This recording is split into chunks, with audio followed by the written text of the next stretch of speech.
नमस्कार। जय लिटरेचर में आप सबका बहुत बहुत स्वागत है और प्रस्तुत है महान उपन्यासकार मुंशी प्रेमचंद जी की प्रतिज्ञा का भाग 8। सहसा कमला प्रसाद आकर बोले, आपने कुछ सुना? बाबू अमृत राय एक वनिता आश्रम खोलने जा रहे हैं। कमाने का यह नया ढंग निकाला है। बद्री प्रसाद ने जरा माथा सिकोड़कर पूछा, कमाने का ढंग कैसा? मैं नहीं समझा। कमला प्रसाद, वही जो और लीडर करते हैं। वनिता आश्रम में विधवाओं का पालन पोषण किया जाएगा, उन्हें शिक्षा भी दी जाएगी, चंदे की रकमें आएंगी और यार लोग मजे करेंगे।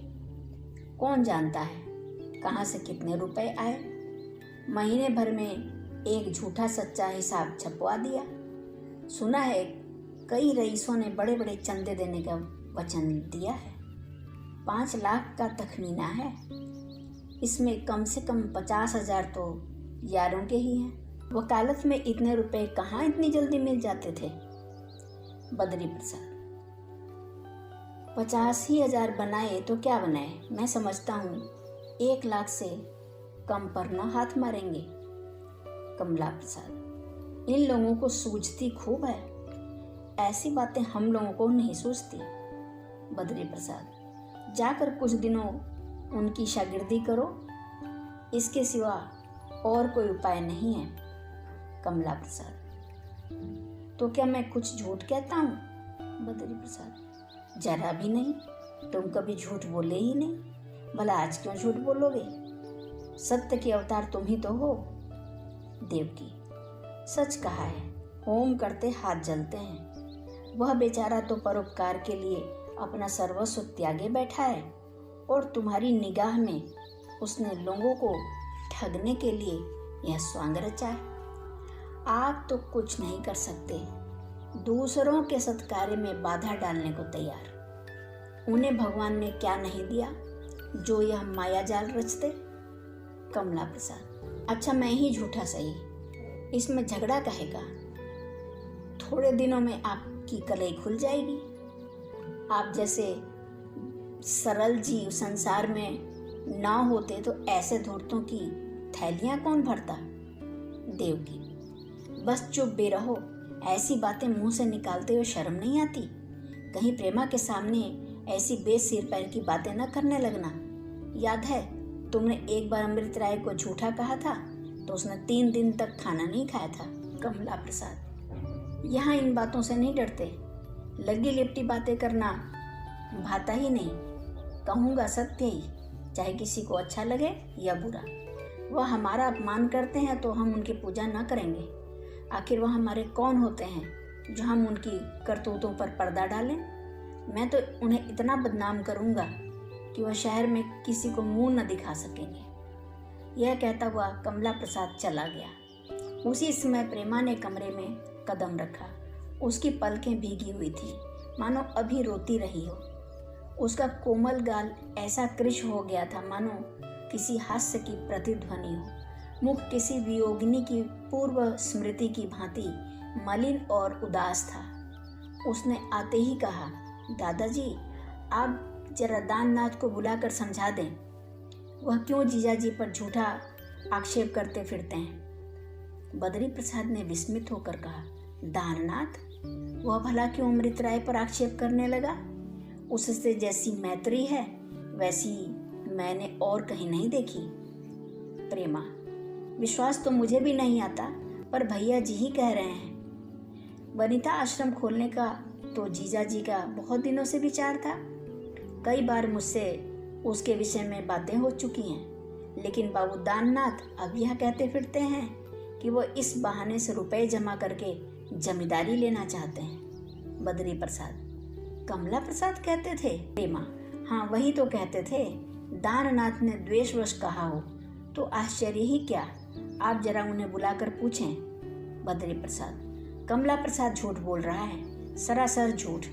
दानू को मैं खूब जानता हूँ, उसका सा सज्जन बहुत कम मैंने देखा है।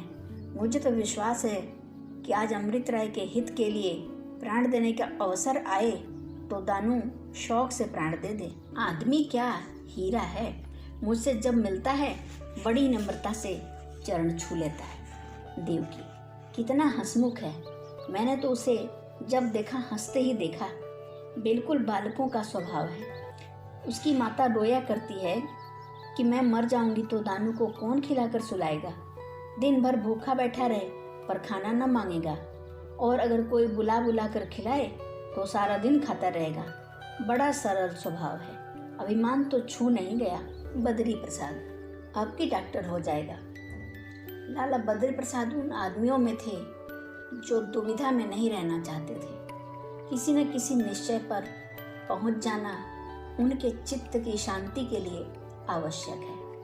दाननाथ के पत्र का जिक्र करने का ऐसा अच्छा अवसर पाकर वह अपने को संवरण न कर सके। बोले, यह देखो प्रेमा, उन्होंने अभी अभी यह पत्र भेजा है।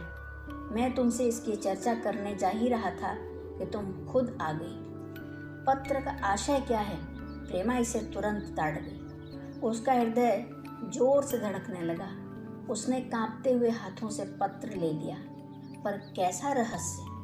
लिखावट तो साफ अमृत राय की है। उसकी आंखें भर आई। लिखावट पर यह लिपि देखकर एक दिन उसका हृदय कितना फूल उठा था, पर आज वही लिपि उसकी आंखों में कांटों की भांति चुभने लगी। एक एक अक्षर बिच्छू की भांति हृदय पर डंक मारने लगा।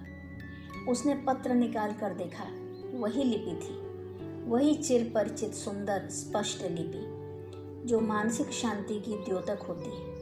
पत्र का आशय वही था जो प्रेमा ने समझा था। वह इसके लिए पहले से ही तैयार थी। उसको निश्चय था कि दाननाथ इस अवसर पर न चूकेंगे। उसने इस पत्र का जवाब भी पहले ही सोच रखा था, धन्यवाद के साथ साफ इनकार। पर यह पत्र अमृत राय की कलम से निकलेगा, इसकी संभावना ही उसकी कल्पना से बाहर थी। अमृत राय इतने हृदय शून्य हैं, इसका उसे गुमान भी ना हो सकता था। वही हृदय जो अमृत राय के साथ विपत्ति के कठोरतम आघात और बाधाओं को दुस्सह यातनाएं सहन करने को तैयार था, इस अवहेलना की ठेस को न सह सका।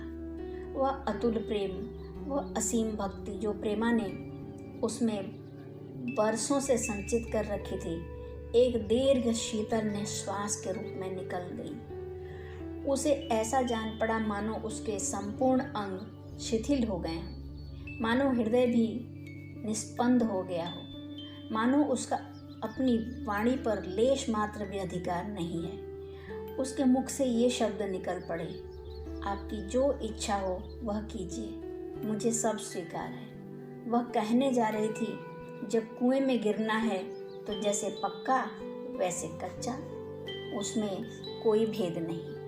पर जैसे किसी ने उसे सचेत कर दिया, वह तुरंत पत्र को वहीं फेंककर अपने कमरे में लौट गई और खिड़की के सामने खड़ी होकर फूट फूट कर रोने लगी। बैसाख में प्रेमा का विवाह दाननाथ के साथ हो गया। शादी बड़ी धूमधाम से हुई। सारे शहर के रईसों को निमंत्रित किया। लाला बद्री प्रसाद ने दोनों हाथों से रुपए लुटाए, मगर दाननाथ की ओर से कोई तैयारी न थी। अमृत राय चंदा करने के लिए बिहार की ओर चले गए और ताकीद कर गए थे